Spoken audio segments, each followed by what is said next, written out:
We hope you don't have cancer, but if you do, this show's for you. The Stupid Cancer Show!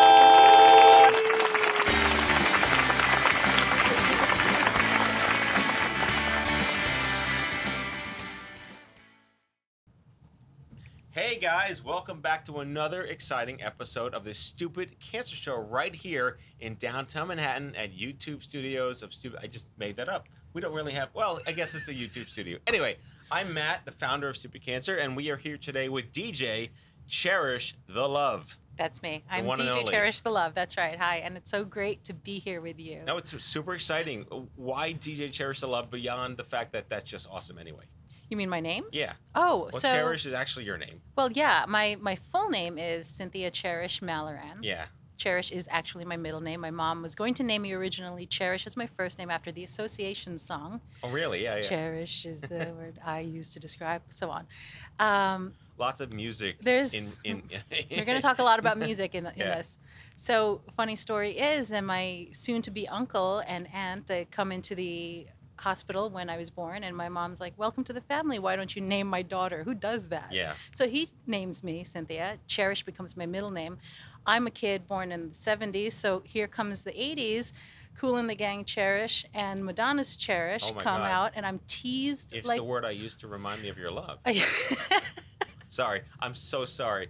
That video is like etched where she's on the beach and it's like blue cast. And this is why I ended up dropping Cherish in grammar school, because everyone knew the videos and was making fun of me as a kid. So I would tell the teachers, don't tell them my name is Cherish. Yeah. I completely dropped Cherish. My mom was heartbroken until she had a stroke in 2000, and I pleaded with then God, saying, I will call myself Cherish if you keep mom alive. So I brought that back. That's I enter into my DJ career, and through volunteering and coaching with TEDx Teen, I meet Jizza from Wu-Tang. Yeah. And just sitting next to him, and he's presenting his science geniuses, and I talked to him about stage fright, of all things. I asked him, do you ever get stage fright? And he's looking at me like, wow, I can't believe you're asking me that. Yeah. And we talk about that. So I start to get inspired by these teens on stage, and I say, I need to find my platform.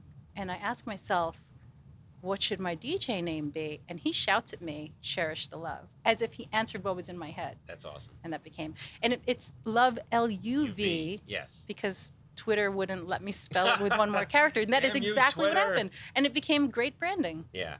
No, it's great. It's great. And so you're a creative. I am you a went creative. to school for the arts, and you're a designer, and you work in AV, and this is your heart and soul. Yeah. I'm really good at creating things. I'm really good at creating tumors. Yeah, let's talk about that. Because there's a reason she's here, folks. Yeah, there is. Beyond just being awesome, you are a member of the club that no one wants to belong to. I am a member of the Stupid Cancer Club, for sure. Yeah, and so I even wore my special shirt for you. Stronger Than Cancer. There you go. Is that available somewhere? No, I made it the day I was diagnosed. You have an exclusive that you can't buy right here. You can license it from me. Okay. Public domain. Yeah, nice. I'll share it. It's important. So you were in your, what, mid-30s? I was 38 when I was diagnosed. Yeah. And this came out of nowhere. But yet, you have kind of a family What is nowhere exactly? Yeah, I guess maybe. There were hints. There were a little. Well, you can't get screened. There's no mammograms. Yeah. You know, self-exam is only as good as where the tumor is, or where your primary care doctor or your OBGYN have understandings. I didn't have the evidence on paper, but I knew. Yeah. You know your body. Like I knew. I was progressively, I would say the 2 years leading up to my diagnosis, I was progressively getting iller, more nauseous, more exhausted. And I thought it was stress. New York City, work, just exhaustion. Am I eating too much carbs? Did I have too much ramen? Like, why do I feel like this? Ramen is the cause of and solution to all of life's problems. I love ramen. Yes. That's a soul food for me. Yes. Not just because I'm Asian. But, so I'm just getting more messed up, and I'm just lost. Yeah. And not really considering what it could really be. The irony of this is my aunts had been diagnosed with breast cancer. Mm-hmm. They're older. They're in their 70s. I was at hospital bedside one of my aunts post-surgery, she had a single mastectomy. And I remember watching her wake up right from her surgery.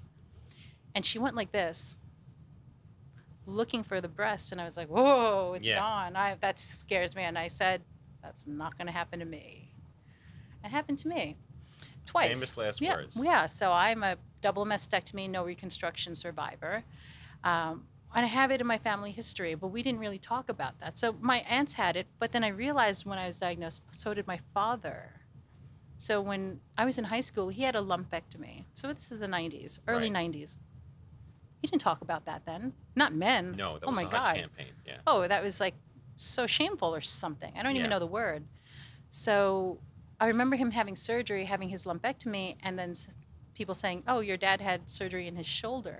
And I was thinking, that's not your shoulder, but we didn't talk about that. Had I understood that that was what it was, which was a tumor of some kind, I would have been, I think I would have been taking that more seriously in family history conversations for myself, because I knew something was wrong. I get diagnosed because I literally pass out at the doctor's office. They examine me, and they find that I have, and I had been doing self-exams, they found out that I had a lump behind my nipple.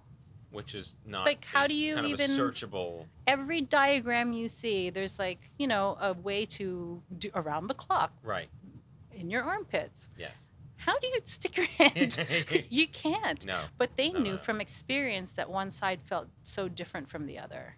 So it required you passing out at the doctor's office to be taken seriously. Literally passing out. And you had invasive ductal cell carcinoma. Yes. In situ. In situ. Suspect all stage 2. Yeah, all of that stuff. You had the most multisyllabic cancer. I'm so proud of this. Yeah. Actually, there's one more. A friend of mine named Chris Carr had something called epithelial. Yeah. It's like no, she wins on the syllables. She wins on syllables. Shout out to Chris Carr. Yeah, exactly. So you know Chris. Oh, yeah, I know her through her whole outreach and being on her mailing list and everything. Yep. No, I all met the crazy, her when sexy, she was first everything. diagnosed, when Crazy Sexy came out of the film, and she was part of the early young adult cancer movement. Yeah.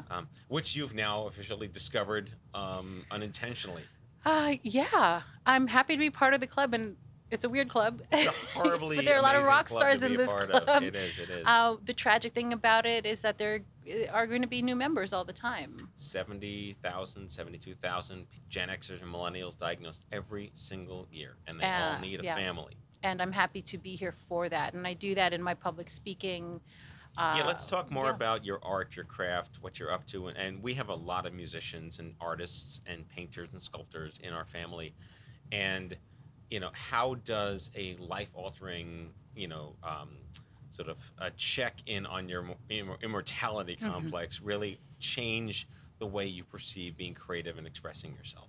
Yeah, well, am I allowed to curse on this? You can say whatever you want. So, like, I don't know how many times I said to myself, holy shit, because that's your curse? That's your... I was just starting. Okay, she's just starting. Holy fucking shit. Things like that, All right, bravo. A small round of applause for that. That was in my mind all the time, like, oh my God, this is real. That urgency, that whole sense of mortality, conversation, that really understanding that this lifetime is finite. Yep. It just made me want to express and create everything that was in my heart. I realize now, I'm going to speak spiritually. There's no science to this, but this is kind of how I feel in my emotions, that leading up to my diagnosis, as you know, I'm a creative person, but I wasn't outputting. And I feel like I turned that creative beam inward and I created a perfect cancer. I think that when you're holding on to things like Today's hashtag, a perfect cancer. A perfect cancer. Hashtag, perfect cancer. Well, we've had a perfect cancer. Yeah. And if you're a creative person and you're not creating, you kind of get ill. Yeah. I have to say that in all of the support groups that I'd been in, I realized a common thread amongst all of us. And I don't know if this will apply to you or not, but amongst the breast cancer clan, all of us had sustained stress and prolonged heartache about not fulfilling what they wanted to do. And that's fairly accurate. We talk about how getting cancer in your teens, 20s, and 30s is very different. And you're at a point in your life where you hope to be at a point in your life where you have dreams and aspirations for what to do with the next 60 years of yourself, and that just comes crashing down. If you're able to jujitsu cancer, let's say, jujitsu cancer in a way where you're then doing things that are so epic only because you went through this part of the, you know, what do you call it when you make steel stronger, but you got to put it in fire? Oh, you have like temper. Temper. So we've been tempered by it, and we've turned all of that trauma into what I like to think of as trophies, things that we're proud of because we were able to metabolize cancer into this. And then, even better, inspire the next person and beyond awareness, forgiveness, and so all you that. you give talks, Yeah. and you still spin, and you have some of the most notable. I'm totes jelly. Is that I'm too old to get away with that term, but you have amazing. That's so weird coming out of him. He said totes jelly. I'm so sorry. Yeah, I think you're the first grown male to say that. Well, but Scott I love Slater says that all the time, and we both know. all right. Shout out to Scott Slater. Totes jelly. But you have an enviable roster of clients and relationships, and well deserved for your talents. Thank you. How does sharing your story impact those audiences? It's powerful. Some people can't handle it. Yeah. Some people are so inspired. Some people, diagnosed or not, are so jealous. Some people have said to me, "You are living life so much now. I kind of wish I was diagnosed." And I'm like, "Oh God, wow! Why would you say that?" And that has been said to me. Wow. Because of the thrivousness. Is that a word? I just made up a word. Thrivosity? Thrivaciousness. Thrivacious? Thrivaciousness. Okay. New hashtag. We're making up words here. The thrivaciousness of what you've done and what I've done and many of us have done, where we're like, oh my God, this lit a fire under our ass. I can see us doing like an SNL parody PSA, like live your best life. Get yourself some cancer. Get some cancer. Yeah. Wake the fuck up. Yeah. And that's basically what happens to a lot of us. Of course, I'm only speaking from myself, who was single and, you know, had a dog, but I know it's very different. But if you have children and you're worried about all of that, that's another layer, and I respect that. It's another tentpole of why we do what we do, and right to parenthood and fertility. I can't pretend I understand that. I'm not going to. But there are people I know who are diagnosed and have children and have also seen that they have to be thrivacious for the family. We're making that a word. Thrivacious. Let's make T-shirts that thrivacious. Thrivacious. Yes. In like a really horrible font. Just to make Comic Sans? No, really. Papyrus? Yes. Okay, papyrus. Font. All right. Yeah. Sorry, font geeking out right here on the show. So yeah, I think that when you're given something like this, I don't say corny things like it's a blessing. It sucks. It's a gift. Ugh. No. Send it back. I want money instead. I don't want to give it to somebody. Like, no, this is not. It can't be a gift if it's not something you'd want to give, right? No. I think that it's just. I have been tested. You have been tested. Yeah. Maybe it's a test. So what's in store for you these days? Don't tell me you're writing a book. Always writing 7 books at the same time. Who isn't? There's so many. Well, I should share what I'm working on with you right now. Please yeah, do. this is cool because actually I should share this. I have been doing a lot of writing, and much of my writing has been turned into live theater pieces by Memorial Sloan Kettering's Visible Ink program. Oh, I love that program. So it's just really, really awesome to see people act me out. The same Susan always acts me out, and I'm like, you're doing a great job. It's so cool. My makeup is awesome today. So I see that. You can look that up. There are 2 pieces of mine. Yeah, we'll put all the links down below to get in touch with her. All of your Instagram is off the charts too, by the way. It's a little surreal even when I look at it. I'm looking at it like, how do I sleep? Yeah. So you're watching other people play a version of you that you wrote. Yeah. Which is incredible. There are 2 mega chapters in the book I'm working on for this particular cancer journey. One is called Taboob or Not Taboob, which is a chapter that kind of details how does a woman in her 30s or whatever age decide on a double mastectomy or not. Right. There's so many layers to this, and things are changing. The Me Too movement is affecting it. My oncologist and nurse said to me last week, 2 weeks ago actually, that more than ever, like this past year, they've seen more non-reconstructions than in their entire careers. And it's free. This is so free. Reconstruction, thanks to the Early Act. That's right. Passed in 2012.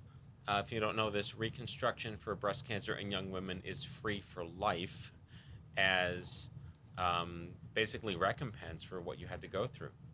But there are so many women still not choosing it, and well, we got to think is about why. Another testament to how we're owning our journey. Our bodies, our journeys, and I go into that in this book. How does a woman decide to get reconstruction or not? To boob or not to To boob or not to boob. That chapter is epic. I just shared it over about 600 people in the last 2 weeks in person, Wow. like in different talks. That's exciting. And then the other chapter that's pretty major is about art and its role in the night before I was diagnosed. And Amy Schumer had texted me and said, call Christina Applegate right now. And I was like, right now? She's like, right now, mama. I call her and we have this talk, and it leads me into this art creation process the night before my surgery. Right. And that is By the way, that might have been the most epic name drop ever on the Stupid Cancer Show. Amy Schumer and Christina Applegate in the same sentence. Shout outs, guys. Why don't you come on this show? That happened. And there's a picture floating around on the web of me wearing this shirt, me being bald as you. Right. Balder. I didn't even have this lovely fuzz you have. Oh, I was like Mr. Clean for a while. This is intentional right now. Amy Schumer's holding one breast, and Talib Kweli, the rapper, is holding my other breast. You got to look for that. That's a really funny picture. He's actually, yeah, anyway, that was funny. So you get around. I get around. No, Can I borrow should your say, iPhone? You can. Everyone's encoded. Yeah, it's very odd. But I have to say, getting around, it seems like that, but it's not. It's like you and I talked about this earlier. When you're at a place where things are just right there and in the path, and well, you must be doing something right. Right. Because you're connecting with people who can help you help more. Right. And that's how better can you come out of cancer? Well, it comes down to what we talk about here at Stupid Cancer, which is choice. Yeah. It's not just your right to know resources exist, but it's how you choose. We say choose to get busy living. It's living your life on your terms, despite all the shit that happens to you. Yeah, that's right. I'm going to drop a bomb on you about that. So I realized there are only 4 ways to die. Piano on your head. Hit by a bus when you didn't see it. Like in Dead Prez. Kinda, yeah. Okay, keep going. Falling into the Grand Canyon by accident after taking a selfie. Okay, yeah. And space dive from the International Space Station and burning it from the atmosphere. All right, I'm going to blow your mind. Am I even close to any You're of very close. Okay. I'm going to blow your mind and replace it with a new one right now. Okay. 4 ways to die. By accident, by act of nature, by the hands of someone else, or by your own. But there's only one way to live, and that's your choice. New mind. When I realized that going through chemo, and let me tell you what led up to that. I was at Sloan in the waiting room feeling like, woe is me, woe is me. Yeah. Oh my God, I'm alone, it's so sad, blah, blah, blah. I saw a mom and a dad holding he had to be 9, boy. Right. And you know the Pietà statue? Mary holding sure, Jesus? Sure, yeah. It was like It's that, but in gigantic, real life, she was holding him. And I get really emotional thinking about that because I don't know that dynamic, but it was so painful looking. I saw them again. 2 weeks later, he was sicker. And when I saw him 2 weeks later, I said, I have nothing to complain about. It is my choice now to empower myself with what I'm going through because I'm seeing that. 2 weeks after that, next treatment, I didn't see them. So in my mind, I was like, where are they? Where are they? He was wearing a flash cap, the superhero.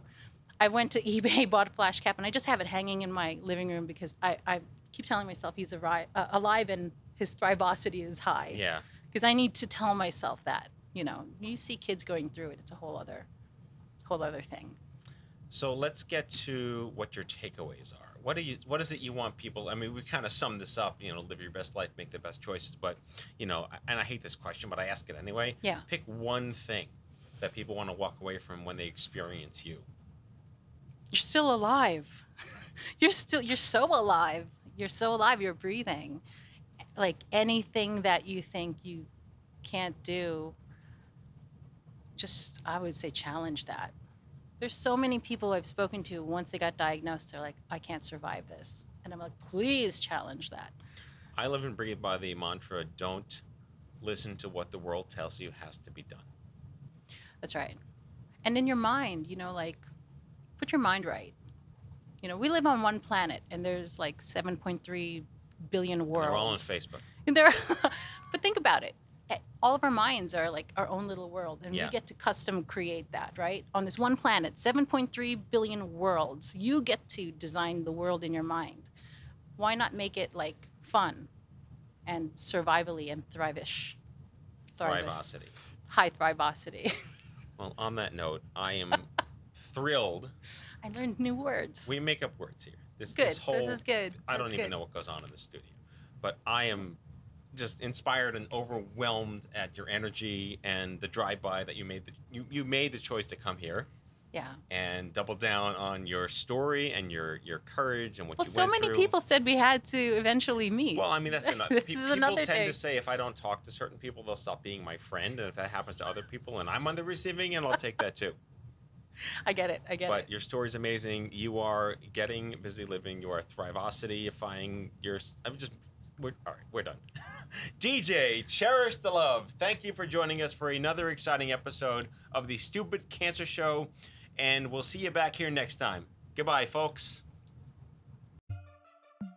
Hello, friends. Do you like making young adult cancer suck less? Because I do. So if you do, be sure to click that subscribe button and the notification bell to never miss an episode of the Stupid Cancer Show. And follow us on social and all those things you crazy kids do.